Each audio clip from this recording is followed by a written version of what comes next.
Ambassador Chen Wei walked through the massive doors of the Galactic Council chamber. Her boots clicked against the polished floor that seemed to glow with its own light. Above her, the ceiling stretched so high she could barely see it. Around her, 200 different alien species sat in curved rows, watching her approach the center platform. She had practiced this moment 1,000 times, but nothing could prepare her for the weight of all those eyes. Some were compound-like insects. Others glowed with strange colors. A few species didn't even have eyes in the traditional sense, but she felt them watching all the same. Chen reached the center platform and stood straight. Behind her, a holographic display flickered to life. The image showed Earth's first interstellar warship. The UESS Indomitable rotated slowly in the projection, letting everyone see it from all angles. The laughter started immediately. It began as a quiet chuckle from the back rows. Then it spread like wildfire through the chamber. Within seconds, the entire council was laughing at humanity's ship. Some aliens slapped their appendages together. Others made sounds that Chen's translator interpreted as mockery. The Indomitable was 800 meters long. Compared to the sleek warships of other species, it looked like someone had assembled it from spare parts found in a junkyard. The hull was covered in mismatched metal plates. Welding seams showed clearly across the surface.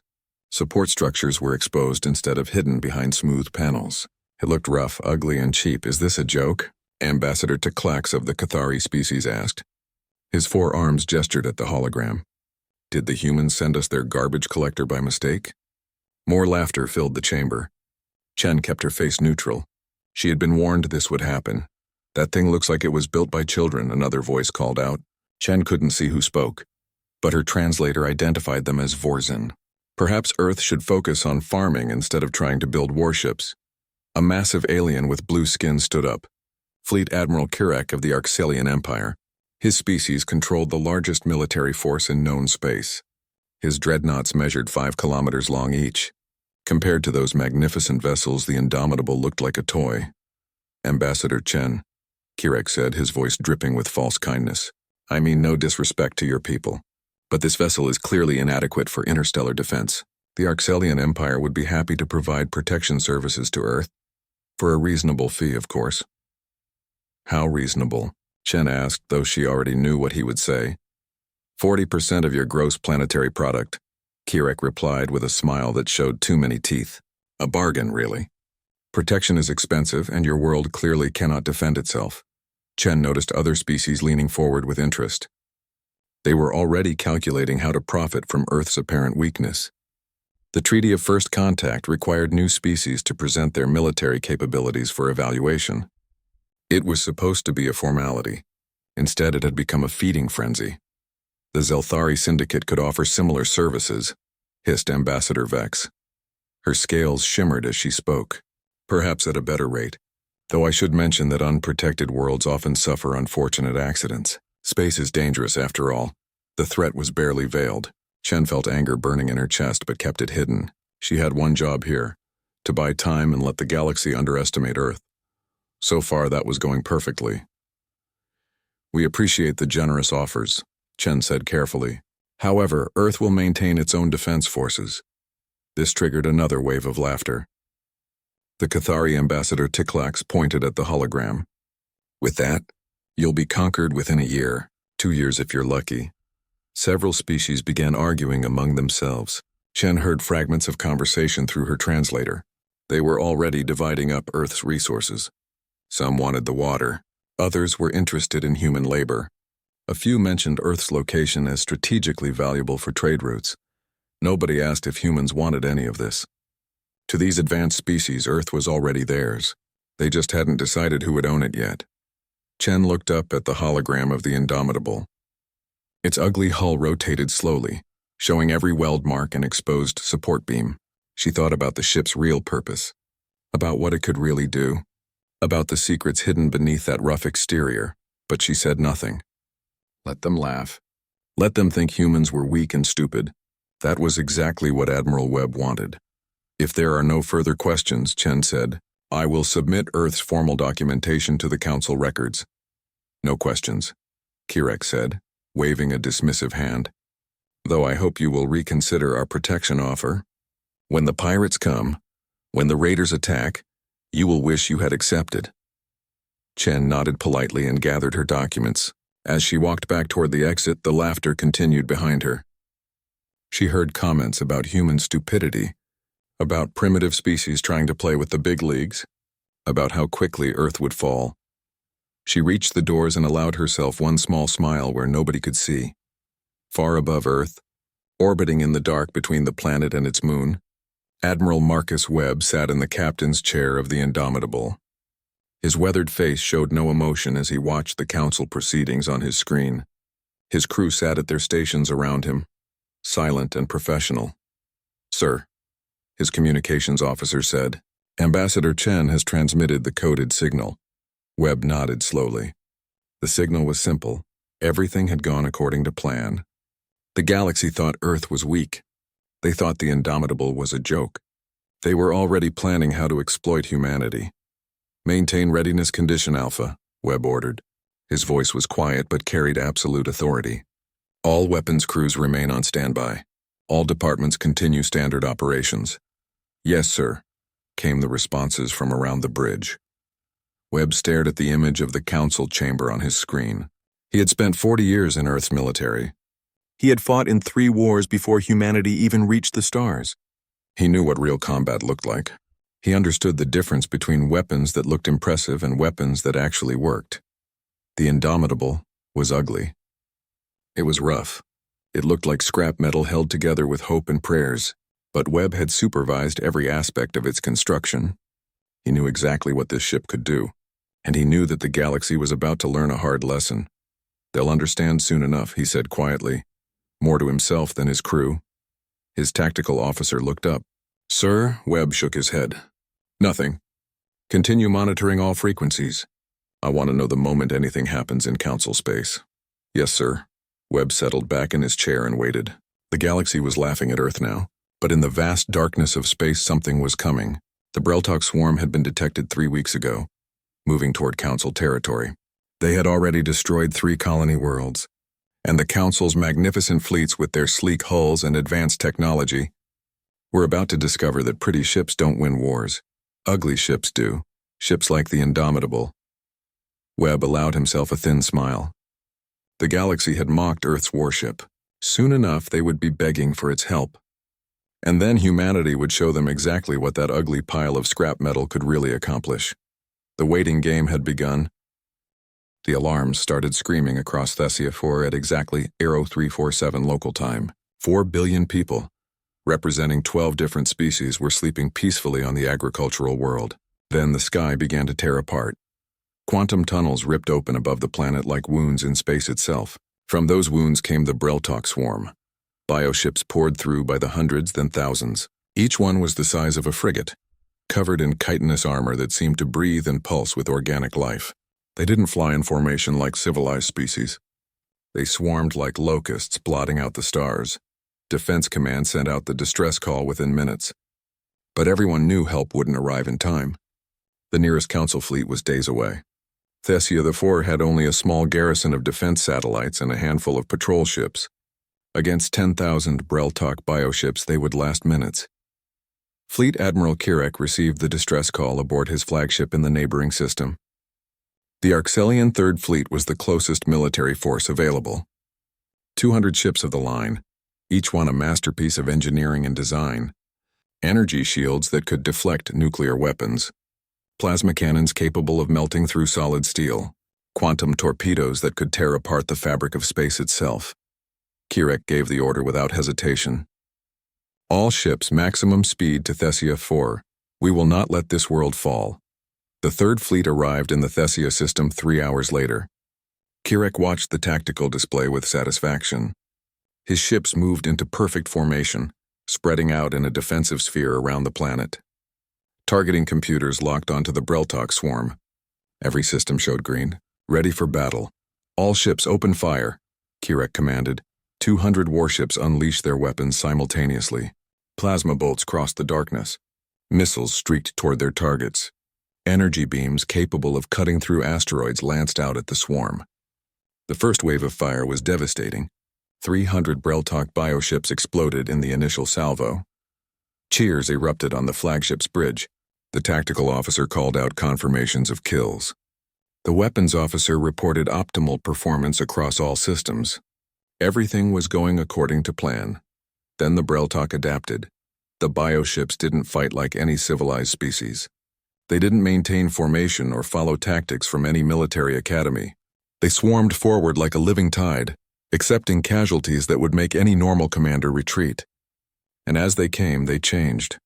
The energy shields that had protected Arxelian ships for decades began failing.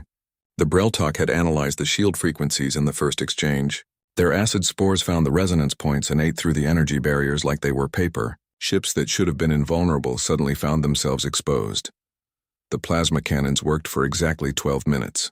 Then the bioships began developing heat-resistant carapaces. The weapons that should have melted them clean through barely left scorch marks. Increase plasma temperature, Kirek ordered. Adjust firing solutions. His crew worked frantically, but it didn't matter. The Breltok evolved faster than the Arxelians could adjust. Every advantage lasted only minutes before the swarm adapted and overcame it. Then the bioships began their kamikaze attacks. Dozens of them would swarm a single Arxelian vessel, latching onto the hull with organic claws. Then they would detonate themselves, releasing acid and kinetic force directly against the ship's armor. The perfect formations that looked so impressive became death traps. Ships couldn't fire without hitting their own allies. They couldn't maneuver without exposing weak points. The first Arxelian dreadnought fell 18 minutes into the battle. Its shields collapsed under sustained acid attacks. Bioships swarmed over it like ants on a carcass.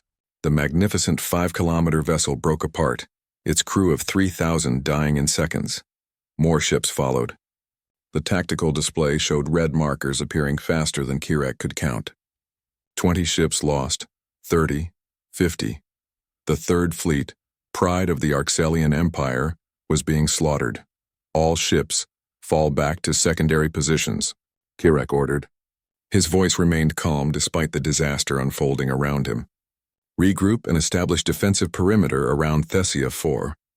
The remaining ships retreated, forming a tighter formation closer to the planet. But the Breltok pressed their advantage. They had learned that swarming worked better than any sophisticated tactic. They threw themselves at the Arxelian ships in waves that never stopped coming. An hour into the battle, Kirek's flagship shuddered as acid ate through the outer hull. Damage reports flooded in from all sections. The shields were at 15%. Ammunition was running low. Around him, the remnants of his once mighty fleet were dying ship by ship. 87 vessels destroyed. The bioships kept coming. Kirek stood on his bridge watching his fleet die. He had been so confident. The Third Fleet had never lost a battle. They had crushed pirates, defeated rebels, and maintained peace across 20 systems. But none of that mattered against an enemy that adapted faster than you could shoot. Send a galaxy-wide distress call, Kirek ordered quietly. All frequencies. Emergency priority. His communications officer looked up with surprise. Galaxy-wide calls were reserved for only the most desperate situations. They announced to everyone that you were losing, that you needed help, that you were weak. Sir, are you certain? Send it, Kirek repeated. Every council fleet in range. We need reinforcement immediately or Thessia 4 falls. The call went out across faster-than-light communication channels. Every military command center in council space received it within minutes. The responses came quickly. The Vorzan fleet would arrive in 4 days. The Qatari in 5. The Zelthari in 3, but they wanted payment guarantees before committing their forces. 4 billion people on Thessia 4s didn't have days. They barely had hours. Kirek watched another of his ships explode on the tactical display. 31 vessels remained from the 200 he had brought. His own flagship was dying around him. The bridge crew worked with desperate efficiency, but everyone knew it was over. They would fight until the end, but the end was coming fast. Then a new transmission cut through the chaos. UESS Indomitable to Thessia 4 Defense Command. We are 4 hours out. Hold on. The bridge went silent. Every officer turned to look at the communications station as if they had heard wrong. The human ship. The garbage scow. The joke that the entire council had laughed at just 3 weeks ago. Kirek felt something between disbelief and horror. One ship. One tiny, primitive ship against a swarm that had destroyed 170 Arxelian warships. It was suicide. Brave, noble, pointless suicide. Respond to the human vessel, Kirek said slowly. Inform them that the situation is hopeless. Recommend they maintain safe distance and observe only. The communications officer sent the message. The response came back immediately from Admiral Webb himself. We didn't come here to observe. Indomitable out. The transmission ended. Kirek stared at the tactical display showing the human ship's approach vector. They were coming in fast, burning their engines at maximum speed, running toward a battle they couldn't possibly win. Fools, his tactical officer muttered. Brave fools, Kirek said nothing. He had mocked that ship, called it inadequate, told Ambassador Chen that Earth needed Arxelian protection. Now that same ship was racing to save an Arxelian fleet from annihilation. The irony was bitter. 4 hours. Kirek looked at his remaining 31 ships and ran the calculations in his head. The Breltok were still coming. His ammunition was nearly depleted. His shields were failing across the fleet. In 4 hours, the Third Fleet would be completely destroyed. But perhaps they could buy those 4 hours. Perhaps they could hold on just long enough for the human ship to arrive. Even if it couldn't change the outcome, at least there would be a witness to how bravely the Third Fleet had died. All ships, Kirek ordered. We hold this line, no matter what. 4 hours. Around him his crew nodded. They understood. They were already dead, but they would die fighting, buying time for the civilians below and for the strange human ship racing to their rescue. The Breltok swarm pressed forward, endless and hungry. The Arxelian ships fired their last ammunition into the darkness, and somewhere in the vast emptiness of space, the Indomitable accelerated toward a battle that would change the galaxy forever. The Indomitable dropped out of faster-than-light travel at the edge of the Thesia system. Admiral Webb stood on the bridge, hands clasped behind his back, watching the tactical display with the calm of a man who had seen 1,000 battles. The display showed a nightmare. The Breltok swarm had grown to 15,000 bioships. They surrounded the planet like a living cloud. 31 Arxelian vessels remained, forming a desperate defensive ring. Their shields flickered weakly. Their weapons fired sporadically. They were dying slowly, buying minutes with their lives. All stations report ready, sir, the tactical officer said. Webb nodded once. Communications, open a channel to the crew, shipwide. A moment later, 800 faces appeared on screens throughout the bridge.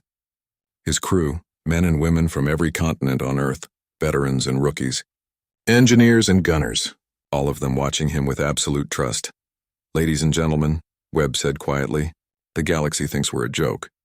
They looked at our ship and laughed. They called us primitive. They said we should stick to farming. He paused, letting his words sink in. Today we're going to write the punchline. Battle stations. Let's show them what humans can do. The faces disappeared from the screens. Throughout the ship, the crew moved to their positions with practiced efficiency. No cheering. No dramatic speeches beyond Webb's brief words. Just professionals doing their jobs. The Breltok hive mind noticed the new arrival almost immediately.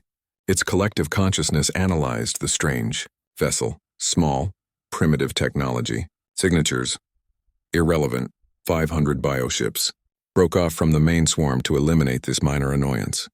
The bioships accelerated toward the Indomitable, in a wave of organic death. They had destroyed the mighty Arxelian fleet. The single human vessel would die even faster. They closed to weapons range. Their acid spores launched forward, the same weapon that had dissolved Arxelian energy shields like they were nothing. The spores hit the Indomitable's hull and splashed harmlessly across the surface. The hive mind experienced something close to confusion. The acid should have eaten through the ship's shields, should have reached the vulnerable hull beneath. Instead, the spores just slid off metal plates and dissipated into space. The Indomitable had no shields, not because humans couldn't build them. Admiral Webb had made that choice deliberately. Instead of investing in energy barriers, the Indomitable was protected by 3 meters of composite armor. Tungsten carbide plates layered with ceramic ablatives and backed by trauma foam. It was ancient technology, primitive compared to Council energy shields. It was also completely immune to biological acid. The Breltok tried their next tactic. 50 bioships accelerated to ramming speed and slammed into the human vessel. This technique had shattered Arxelian shields and crushed hulls. The bioships hit the Indomitable like meteors striking a mountain. The mountain didn't care. The organic hulls of the bioships crumpled against solid metal. Some bounced off completely. Others stuck to the armor plating, trying to penetrate with claws and drills. The Indomitable's point defense systems activated, spraying them off like insects. On board the Arxelian flagship, Fleet Admiral Kirek watched his sensors with growing disbelief. The human ship wasn't maneuvering gracefully like council vessels. It wasn't dancing through space with elegant tactics. It was plowing forward like a battering ram, pushing through the swarm with pure mass and momentum. "What is that ship made of?" his tactical officer whispered. Kirek had no answer. The Indomitable opened fire. The first weapons to engage were railguns. Magnetic accelerators launched tungsten rods at 3% of light speed. No energy signature for the Breltok to adapt to. No exotic technology to analyze. Just solid metal moving faster than anything biological should be able to track. Each rod punched through 40 bioships before its momentum was spent.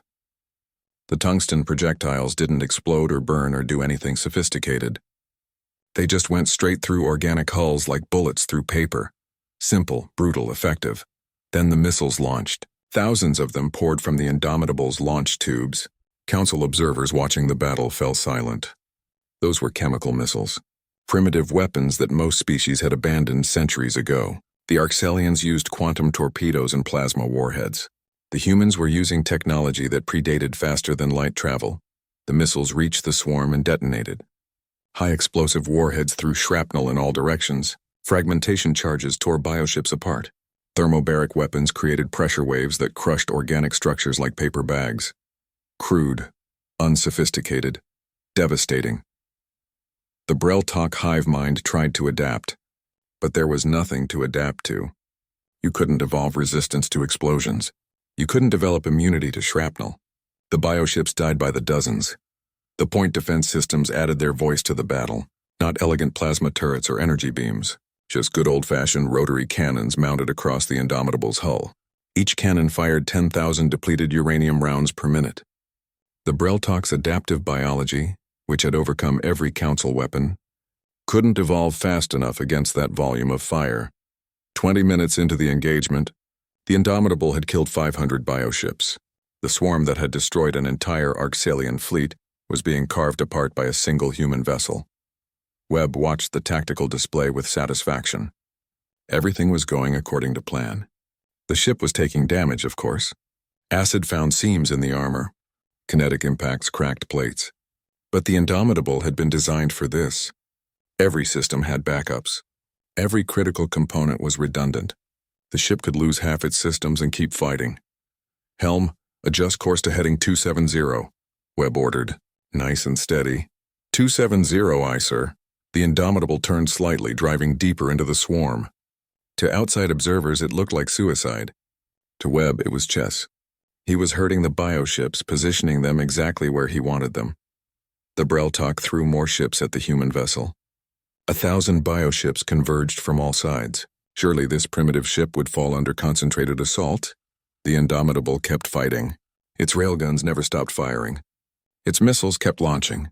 Its point defense systems created a sphere of death around the hull. Bioships died faster than the hive mind could coordinate replacements. On the Arxelian flagship, Kirek found his voice again. "Get me a weapons analysis of that ship, everything. I want to know what they're using." His tactical officer worked frantically, analyzing the Indomitable's weapons signatures. The report came back within minutes. The officer stared at his screen in disbelief before reporting. "Sir, the human ship is using kinetic projectiles, chemical explosives, and ballistic ammunition. Nothing exotic, nothing we haven't seen before. They're just using basic weapons in massive quantities." "That's impossible," Kirek said. "Their ammunition storage alone would require—" He stopped. Understanding dawned slowly. "Pull up the Indomitable's interior schematic. The one Ambassador Chen submitted to the Council." The image appeared on his screen. Kirek studied it carefully. Then he started laughing. It was a bitter, incredulous sound. His crew looked at him with concern. "Sir?" "Look at it," Kirek said, pointing at the schematic. 60% of that ship's interior volume is ammunition storage. They built a flying magazine and put engines on it. The entire vessel is designed around carrying as many weapons as possible. His tactical officer checked the numbers. "By the ancestors." They sacrificed crew quarters, comfort systems, even redundant life support to maximize ammunition capacity. They built a ship for war, Kirek said quietly. Real war. Not for showing off or projecting power, just for killing the enemy as efficiently as possible. On the Indomitable's bridge, Webb checked his position one final time. Perfect. The bioships had followed him exactly where he wanted them, clustered together, focused entirely on destroying his ship, too stupid or too angry to realize they'd been maneuvered into a trap. Communications, Webb said calmly. Transmit deployment code Delta 7 to the cargo bay. Deployment code Delta 7, aye, sir. The Indomitable's massive cargo bay doors opened. 50 large containers drifted out into space, propelled by small maneuvering thrusters. They floated into the densest part of the swarm, unnoticed among the chaos of battle. The containers detonated simultaneously. But they weren't traditional explosives. They were dirty bombs filled with radioactive waste from Earth's old fission reactors, spent fuel rods that had been too expensive to properly dispose of. Instead, the military had found a use for them. Radioactive particles sprayed across the battlefield in an invisible cloud. The Breltok bioships, which regenerated damage by rapidly growing new cells, began absorbing the radiation. Their own adaptation killed them. Their cells divided faster to heal damage, spreading the radiation throughout their organic structures. They gave themselves cancer at an accelerated rate. The hive mind screamed, not in sound but in the psychic frequencies that connected all Breltok organisms. For the first time in 1,000 years, the swarm felt fear. The human ship had hurt them, really hurt them, and it had done so with garbage and outdated weapons. The Breltok hive mind made a decision that would have seemed impossible minutes earlier. This single human vessel represented an existential threat, not to this battle, to the entire swarm's survival strategy. Every bioship still in the Theseus system received the same command. 14,500 organic vessels turned away from the dying Arxelian fleet. Away from the planet full of prey, every single one of them converged on the Indomitable. This was no longer a battle. It was an execution. Admiral Webb watched the tactical display as the entire swarm surrounded his ship. Red markers filled the screen in every direction. Above, below, port, starboard. There was no escape route. No clever maneuver that could save them. He had known this moment would come. Had planned for it, actually. All hands, this is the captain, Webb said over the ship-wide channel. His voice remained steady. We've got their attention. Now we hold them here as long as possible. Give the Arxelians time to evacuate the planet. Make every shot count. Webb out. Throughout the ship, his crew acknowledged the order. They knew what it meant. The Indomitable was going to die here. They were going to die here, but they would take as many of the bastards with them as possible. All power to engines and weapons, Webb ordered. Emergency combat protocols. Ignore all safety margins. The engineering officer hesitated for just a moment. Sir, that will reduce reactor stability to critical levels. I'm aware, Webb said calmly. Do it anyway. The Indomitable surged forward, driving directly into the densest part of the swarm. Not retreating. Not trying to escape. Accelerating toward the enemy like a torpedo aimed at its target. The bioship swarmed over the human vessel like ants covering a scorpion. Hundreds of them latched onto the hull with organic claws. They drove drills and acid sprayers against the armor. They detonated themselves in suicide attacks. Slowly, inevitably, they began breaking through. The armor plates that had seemed invincible started cracking. Acid found seams and ate through the ceramic ablatives. Bioships punched through into the interior compartments. Damage reports flooded the bridge from every section. Hull breach Deck 7. Fire in Engineering Section 3. Casualty reports coming in from all decks. Webb listened to the reports with the detachment of a commander who had already accepted his fate. Seal compromised sections. Reroute power around damaged areas. Keep the weapons firing. The Indomitable kept shooting. Its railguns never stopped. When one gun overheated and exploded, the crew switched to the backup. When ammunition ran low in one magazine, they rerouted to another. The ship had been designed with redundancy in every system, and now that design philosophy kept it alive far longer than should have been possible. Across Council space, military commanders watched their sensors in stunned silence. The human ship should have been destroyed in the first 10 minutes of the assault. It had been fighting for over an hour now. Every tactical prediction said it should be dead, but it kept fighting. On the Arxelian flagship, Fleet Admiral Kirek found himself unable to look away from the tactical display. The Indomitable was surrounded by bioships so thick they formed a solid shell around it. Yet the human vessel continued to advance, continued to fire, continued to kill. "Pull up their ammunition statistics again," Kirek ordered quietly.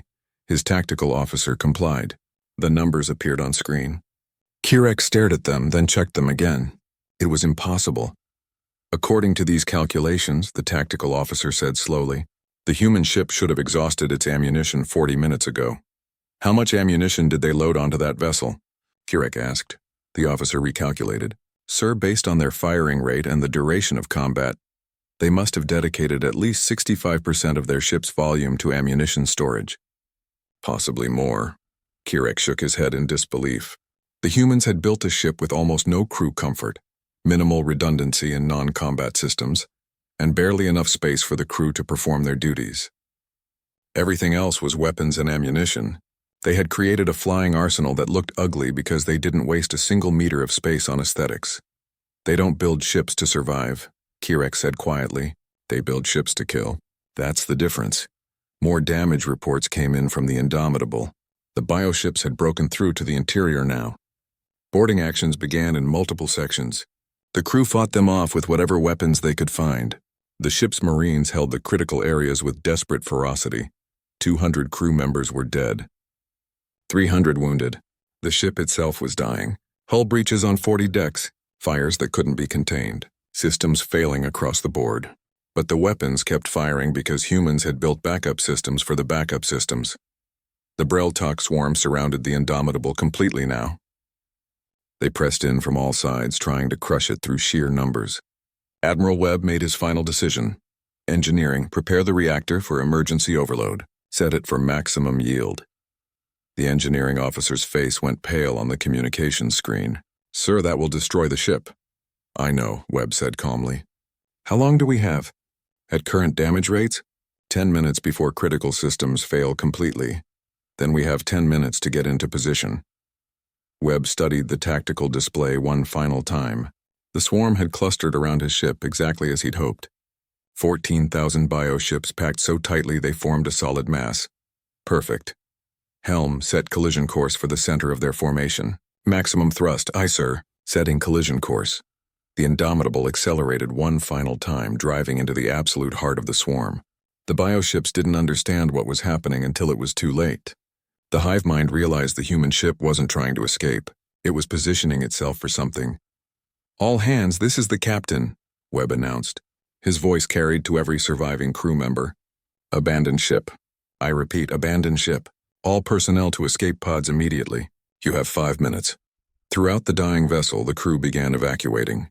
They moved quickly but professionally, helping wounded comrades to the escape pods. No panic, no chaos. Just disciplined soldiers following orders. On the bridge, Webb's senior officers remained at their stations. "Sir?" his executive officer said quietly. "The crew is away. We should evacuate." Webb nodded. "You first." "That's an order." His officers hesitated, then followed the command. One by one, they left the bridge, heading for the last remaining escape pods. Within minutes, only Webb remained, sitting alone in the captain's chair of his dying ship. He looked around the bridge one final time. Smoke filled the air. Sparks fell from damaged systems. The view screen showed nothing but bioships in every direction, pressing in to finish their kill. Webb smiled slightly. "Not bad for a garbage scow," he said to the empty room. The reactor reached critical overload. Webb activated the final sequence, then launched himself toward the bridge escape pod. He had exactly 30 seconds to reach it. He ran through the damaged corridors, dodging falling debris and exposed wires. He reached the pod with 5 seconds to spare, slammed the hatch closed. Hit the launch button. The pod shot away from the Indomitable at maximum acceleration, riding the edge of the expanding explosion's shockwave. The Indomitable's fusion reactor detonated at the absolute center of the Breltok swarm. 500 megatons of explosive force expanded outward at a significant fraction of light speed. The shockwave vaporized 8,000 bioships instantly. The electromagnetic pulse crippled 3,000 more. The radiation killed another 1,000 before they could adapt. In the span of 3 seconds, the Indomitable destroyed 12,000 bioships. The swarm that had been unstoppable now found itself broken and scattered. The escape pods tumbled through space, propelled by the explosion itself. Webb's pod stabilized automatically, the computer systems compensating for the wild spin. He checked the crew roster. 742 survivors out of 800 crew, better than he'd expected. All pods, this is Admiral Webb, he transmitted. Sound off by number. One by one, the pods reported in. His crew was alive. Battered, bruised, but alive. Fleet Admiral Kirek's voice crackled over the emergency channel. Admiral Webb, the Arxelian fleet is moving to recover your people. You'll be safe within the hour. Appreciated, Admiral, Webb replied. How's the planet? Secure. The remaining Breltok are retreating. You broke their swarm. They're running. Webb looked out the small viewport of his escape pod. He could see the wreckage of his ship spreading across space like a metal nebula. The Indomitable had been ugly. It had been primitive. It had looked like scrap metal held together with hope, and it had saved 4 billion lives. Fleet Admiral Kirek, Webb said quietly, about that protection offer you made to Ambassador Chen. I think we'll decline. There was a long pause. Then Kirek's voice came back, filled with something that sounded like respect. Yes, Admiral Webb, I believe you will. The Galactic Council chamber was silent for the first time in its 3,000-year history. 200 species sat in their curved seats watching the holographic replay of the Battle of Thessia 4. Nobody laughed. Nobody spoke. They just watched the ugly human ship tear through the Breltok swarm like a chainsaw through flesh. The recording ended with the Indomitable's final explosion. The brilliant flash that had vaporized 12,000 bioships faded from the hologram, leaving only darkness and debris. Ambassador Chen Wei stood on the center platform once again. But this time the atmosphere was very different. The aliens who had mocked her 3 weeks ago now watched her with careful, wary eyes. Some looked respectful. Others looked afraid. None looked amused. The wreckage of the Indomitable has been analyzed by 17 different council species, Chen said. Her voice was steady and professional. I believe you've all seen the reports. Would anyone like to share their findings? Nobody volunteered. Chen waited for a moment, then nodded to the Cathari ambassador Teclax. He stood slowly, his forearms moving with unusual hesitation. The human vessel was constructed using primitive materials and outdated technology, Teclax said carefully. However, the engineering was remarkable. Every cubic meter of space was optimized for combat efficiency. The armor, while simple, was 3 times thicker than standard military specifications. The ammunition storage capacity exceeded anything in council records. What you're saying, Chen said quietly, is that we built the Indomitable to do one thing: kill enemies as efficiently as possible. No elegant designs, no comfortable crew quarters, no aesthetic considerations, just maximum lethality at minimum cost. Teclax sat down without responding. The silence stretched on. Fleet Admiral Kirek stood next. The massive Arxelian looked older than he had 3 weeks ago. The Battle of Thessia had cost him 169 ships and over 500,000 crew members. But he was alive because a human ship had bought him time. I wish to speak, Kirek said formally. I wish to apologize. Murmurs rippled through the chamber. Apologies from fleet admirals were extremely rare. 3 weeks ago, I stood in this chamber and mocked the human warship. Kirek continued. I called it inadequate. I offered to protect Earth for a price. I was a fool. He turned to face Chen directly. The Indomitable saved my fleet. Saved 4 billion civilians. It fought against impossible odds and won. Admiral Webb and his crew showed more courage in one battle than I have seen in 40 years of military service. Kirek reached into his uniform and produced a small medal. The Star of Valor, the highest military honor in the Arxelian Empire. He walked down from his seat, crossed the chamber floor, and placed the medal in Chen's hands. This belongs to Admiral Webb and his crew, Kirek said quietly. 168,000 Arxelian lives owe their existence to human courage. We will not forget. Chen accepted the medal with a slight bow. Kirek returned to his seat and Chen turned to address the full council. I want to clarify something, she said. The Indomitable was not our best ship. It was not even our most advanced design. It was our first prototype. We built it in secret in 2 years with limited resources. We designed it to look crude and primitive because we wanted the galaxy to underestimate us. She paused to let that sink in. It worked. You all laughed at our ugly ship. You offered us protection rackets. You threatened us with convenient accidents. Some of you were already planning how to divide Earth's resources among yourselves. Chen's voice remained calm, but her words carried weight. You thought we were weak. You were wrong. A hologram appeared behind her, showing new images. 40 ships under construction in orbital shipyards above Earth. Each one bore the same ugly utilitarian design as the Indomitable. Each one carried the same brutal philosophy: maximum killing power at minimum cost. Earth has 40 more vessels under construction, Chen said. Each one cost 1/50th of what you spend on your dreadnoughts. Each one is designed specifically for war. Real war, ugly war. Not the kind where you show off your pretty ships and hope nobody actually fights. The kind where you load every weapon you can carry and accept that some of your people won't come home. The council members shifted uncomfortably in their seats. The message was clear. Humanity could build warships faster and cheaper than any council species. If it came to conflict, Earth could drown its enemies in an endless tide of crude but effective vessels. However, Chen continued, and her voice softened slightly, we came to the galaxy in peace. We wanted friends, not enemies. We wanted trade, not war. That hasn't changed. Earth still seeks friendship with the Council, but it will be friendship between equals, not between masters and servants. She looked around the chamber, making eye contact with as many ambassadors as possible. We don't want to fight you, but if you bring war to our worlds, we will defend ourselves. And you've now seen what happens when humans build weapons. The Indomitable was a prototype built in secret with limited funding. Imagine what we'll create now that we're motivated. Now that we know we need to be ready. Ambassador Vex of the Zelthari Syndicate stood. Her scales had lost their usual shimmer.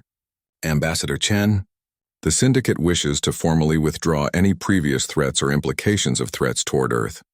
We also wish to negotiate trade agreements on equal terms. As does the Cathari Unity, Teclax added quickly. The Vorzan Confederation offers friendship and alliance, another voice called. One by one, species that had threatened Earth 3 weeks ago now scrambled to offer peaceful relationships. Chen listened to all of them, accepting each offer with polite acknowledgement. Finally, the council president spoke. The ancient being rarely intervened in debates, but this situation demanded it. Ambassador Chen, the Galactic Council offers Earth full membership with complete voting rights and all associated privileges. No probationary period. No restrictions. Earth will be recognized as a sovereign power with the same rights as any other council member. Chen bowed slightly. On behalf of humanity, I accept. The chamber erupted in what sounded like applause, though the sounds varied wildly depending on each species' biology. Chen stood in the center of it all, holding the Arxelian medal that belonged to Admiral Webb. 6 months later, Admiral Marcus Webb stood on the bridge of the UESS Indomitable II. The ship was larger than its predecessor, better armed, better armored, but it maintained the same ugly utilitarian appearance that had defined the original. Behind the Indomitable II, 39 more vessels held formation. The first Earth Defense Fleet. Each ship bore kill marks on its hull, 1 mark for each Breltok bioship destroyed by the original Indomitable. Hundreds of marks. A reminder of what that first crew had accomplished. Webb looked out at his fleet with quiet satisfaction. They weren't the most beautiful ships in the galaxy. They weren't the most advanced.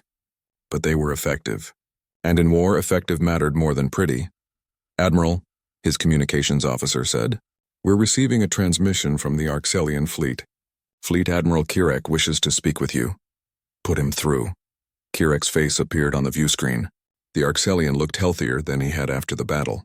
Behind him, Webb could see the bridge of a brand new flagship. Admiral Webb, Kirek said, I wanted you to know that the Arxelian Empire has begun redesigning our military vessels. We're incorporating human design principles. More armor, less aesthetic concern, maximum weapon capacity. Webb smiled slightly. Imitation is flattering, Admiral. It's more than that, Kirek said seriously. You taught us something important. We had forgotten that ships are tools, not monuments. We built vessels to impress our enemies. You build them to defeat enemies. The difference is significant. We've had a lot of practice, Webb said quietly. Humans have been fighting each other for 10,000 years. We learned efficiency the hard way. Then it's fortunate you're on our side now. Kirek paused. There are rumors that the Breltok are regrouping for another invasion. A much larger force this time. Let them come, Webb said. He gestured to the fleet behind him. We'll be ready. The transmission ended. Webb turned to his crew. All ships maintain formation. Standard patrol pattern. Stay alert. His crew acknowledged the orders with professional efficiency. Webb settled into his captain's chair and looked out at the stars. Earth had joined the galactic community 3 weeks ago as a laughingstock. Now 6 months later, other species were copying human designs, requesting human military advisors, asking for alliance against common threats. The galaxy had learned its lesson. Never mistake efficiency for weakness, never confuse pragmatism with primitiveness, and never ever underestimate a species that had spent 10,000 years perfecting the art of war. 5 years later, the Breltok swarm returned. A massive invasion force, 50,000 bioships, enough to overwhelm any defense the Council had previously possessed. They encountered the Terran defense fleet at the edge of Council space. 15 human vessels moved to intercept. The bioships, remembering nothing from the previous encounter due to the hive mind's destruction, attacked with confidence. The battle lasted 4 hours. The Breltok swarm was completely destroyed. Not a single bioship escaped. The Terran defense fleet lost 3 vessels. After the battle, the Council held a moment of silence for the Breltok species.